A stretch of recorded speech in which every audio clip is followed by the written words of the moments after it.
This video will give you a great understanding of balance sheets and income statements, how they're made, what's behind them, and as a bonus, at the end, you'll see why both sides of the balance sheet are always equal. Say that we are starting a company that makes shirts.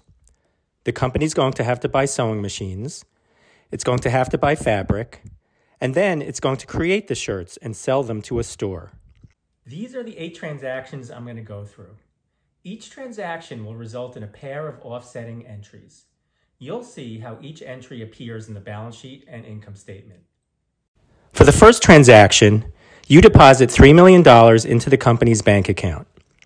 This is represented by $3 million in cash on the asset side of the balance sheet. Your ownership interest in the company is shown in the equity section by $3 million in paid-in capital. It's called that because it's capital that you paid into the company. Next, we go to a bank and borrow $2 million. So cash goes from $3 million to $5 million, and there's a $2 million entry in long-term debt in the liability section, which reflects the bank loan. For its first purchase, the company buys $1 million of sewing machines. A long-term asset, this goes into the property, plant, and equipment, or PP&E account. The offsetting entry is the cash used, so cash goes down by $1 million. Next, we buy the materials needed to make the shirts.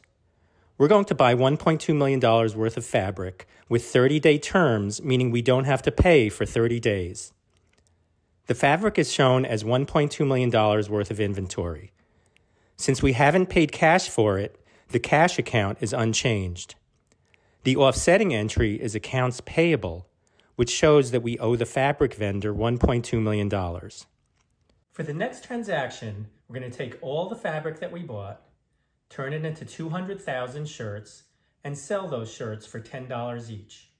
Again, with 30-day terms, so we won't get paid for 30 days. This creates 2 pairs of entries. In the first, we recognize the $2 million sale as revenue on the income statement, even though we haven't received the cash yet. The offsetting entry is a $2 million accounts receivable on the asset side of the balance sheet. This reflects the $2 million that the store has not paid us yet. The second pair of entries related to the sale of the shirts is the reduction of inventory associated with that revenue. In this case, it's all the inventory. So the inventory goes from $1.2 million to 0. The offsetting entry is cost of goods sold on the income statement. To simplify this example, I haven't added labor costs to cost of goods sold like you normally would. Subtracting cost of goods sold from revenue leaves gross profit. Next, we get paid by the store. So cash goes up by $2 million from $4 million to $6 million, and the $2 million accounts receivable goes away. Nothing happens on the income statement, just cash goes up and accounts receivable goes down.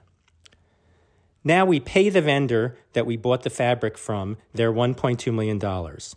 So cash and accounts payable both go down by $1.2 million.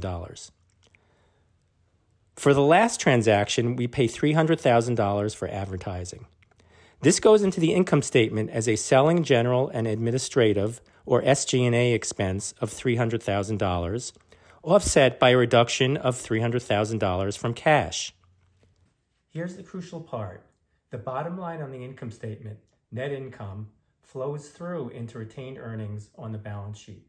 So all those transactions that happened on the income statement end up in retained earnings.